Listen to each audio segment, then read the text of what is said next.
Hello friends, welcome to my channel civil Sachin Bisen. जैसा कि आप सभी को पता है, हमारे चैनल में रेलवे इंजीनियरिंग के वस्तुनिष्ठ प्रश्न से रिलेटेड एक सीरीज चलाई जा रही है, जिसमें आपको डेली एक वीडियो प्रोवाइड हो रहा है पार्ट बाय पार्ट में, जिसमें आपको एमसीक्यू क्वेश्चंस देखने को मिलेंगे जो कि हिंदी मीडियम में है। तो जो भी हिंदी मीडियम से बिलोंग्स करता है वो इस सीरीज को देखना ना भूले और अपने दोस्तों के साथ ज्यादा से ज्यादा शेयर करें।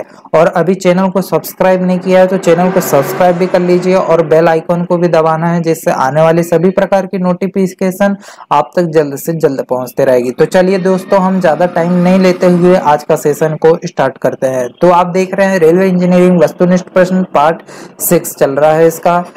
तो जो पहला क्वेश्चन है हमारा कि एक ट्रैक के रेल टॉप लगाए गए हैं, किस प्रकार से लगाए गए हैं वो बताना है। तो ऑप्शन ए है क्षैतिज, ऑप्शन बी है 20 में से एक की आवक ढलान पर एक ढलान रहेगी उस पे, या फिर 20 में से एक के बाहरी ढलान पर, यानी कि इसमें बाहरी ढलान रहेगी उसमें आवक ढलान पर, और 30 में से एक के बाहरी ढलान पर। तो इसका राइट आंसर विकल्प बी आ जाएगा, 20 में एक की आवक ढलान पर लगाए जाते हैं। ठीक है, ट्रैक के जो रेल टॉप रहते हैं वो। क्वेश्चन नंबर 2 देखते हैं। एक ट्रेन को 282 लोकोमोटिव द्वारा 22.5 टन और प्रत्येक ड्राइविंग एक्सेल पर चलाया जाता है।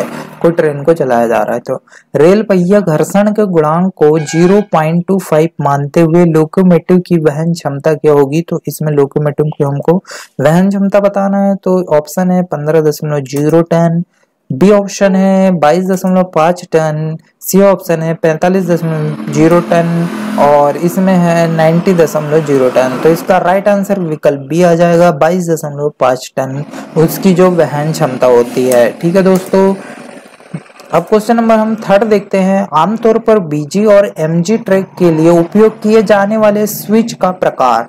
तो हमें बीजी और एमजी ट्रैक के लिए जो उपयोग करते हैं हम स्विच, उसका हमें टाइप बताना है।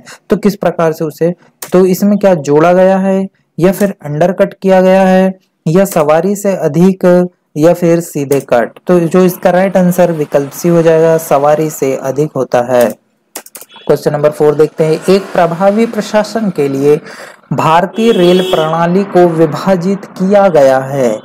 तो ये जो क्वेश्चन है मोस्ट इम्पोर्टेंट क्वेश्चन है फॉर ऑल कॉम्पिटिटिव एग्जाम। तो दोस्तों, जैसा कि इंग्लिश मीडियम, हिंदी मीडियम और स्टेट लेवल या फिर लोकल एग्जाम की बात करें और अभी रेलवे के एग्जाम चल रहे हैं उसमें, तो ये क्वेश्चन बहुत ही महत्वपूर्ण है। इसका जो सरल शब्द में यह है कि भारतीय रेलवे को कितने विभाग में बांटा गया है, कितने जोन में बांटा गया है। तो 4 जोन, 6 जोन, 7 जोन और 9 रेलवे जोन। तो इसका जो राइट आंसर है, इसका राइट आंसर विकल्प डी हो जाएगा, 9 रेलवे जोन में हमारा इंडियन रेलवे विभाजित है। पांचवा देखते हैं। यदि ए 2 गेज फलकों द्वारा बनाया गया कोड है तो क्रॉसिंग संख्या होगी टेने, cot A, sec A red. तो इसका जो है विकल्प भी आ जाएगा, राइट आंसर कॉट ए हो जाएगा।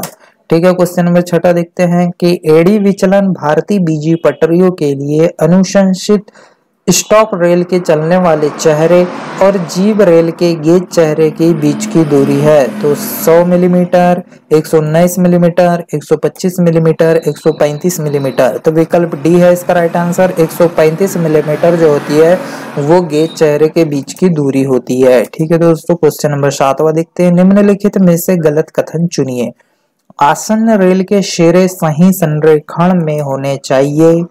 बी है रेल जोड़ रेल खंड के रूप में ही मजबूत होना चाहिए। सी ऑप्शन है रेल जोड़ों को पार्श्व के साथ साथ लंबवत रूप से लोचदार होना चाहिए। ऑप्शन डी है उपरोक्त सभी। तो इसका जो राइट आंसर विकल्प डी आ जाएगा कि ये सभी जो कथन है ये सब गलत है। ठीक है दोस्तों, 8वां क्वेश्चन देखते हैं। रेलवे में प्रयुक्त जो स्टील की तन्य शक्ति से कम नहीं होनी चाहिए। कितने से कम नहीं होनी चाहिए? जो स्टील हम प्रयुक्त करते हैं उसकी 450 एमपीए से या फिर 500 एमपीए से या फिर 700 एमपीए से या फिर 850 एमपीए से।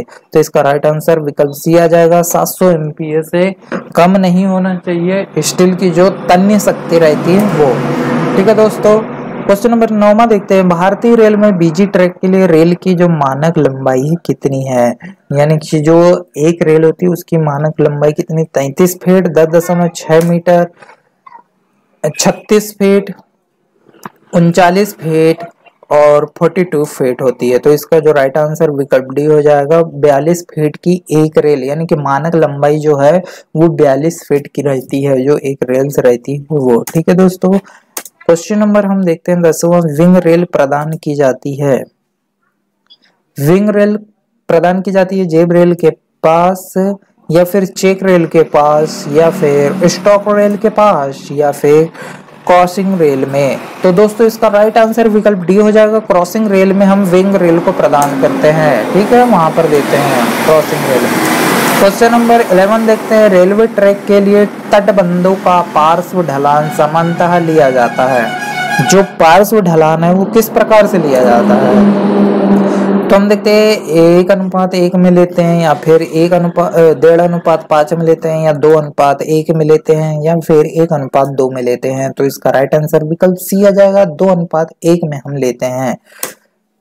क्वेश्चन नंबर 12 देखते हैं अब हम, यदि S और H 12% नमी सामग्री पर लकड़ी की ताकत और कठोरता सूचकांक है तो समग्र स्लीपर इंडेक्स है H+10S के बटे 20, या फिर S+10H के बटे 20, या फिर 20S+H के बटे 40, या फिर S+20H के बटे 10। तो जो इसका राइट आंसर विकल्प बी आ जाएगा, S+10H के बटे 20 हो जाएगा। इसके बाद क्वेश्चन नंबर 30 देखते हैं, यदि डी समांतर पटरियों के बीच की दूरी जी गेज है और अल्फा क्रॉसिंग का कोण है तो पटरियों के समांतर मापी गई दो क्रॉसिंग की सैद्धांतिक नॉक के बीच की दूरी क्या होगी।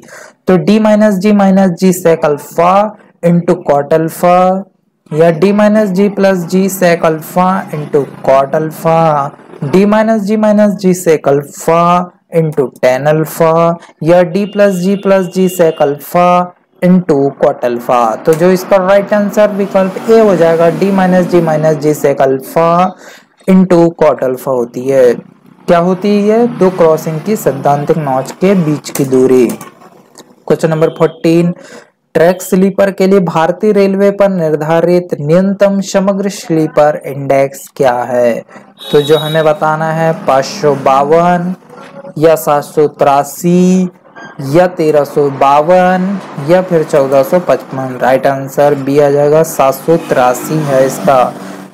क्या 783 रेलवे ट्रैक के लिए भारतीय रेलवे द्वारा, इंडियन रेलवे द्वारा जो निर्धारित न्यूनतम समग्र स्लीपर इंडेक्स कितना है, 783। क्वेश्चन नंबर 15 देखते हैं, सर्वश्रेष्ठ प्रदर्शन प्राप्त करने के लिए स्विच का प्रकार पसंद किया जाता है, किस प्रकार के स्विच। तो है undercut switch, straight cut switch, overriding switch, या फिर दोनों ए और बी। इसका राइट आंसर विकल्प सी आ जाएगा। तो दोस्तों ये थे हमारे टॉप 15 MCQ क्वेश्चंस का आज का पार्ट 6 में।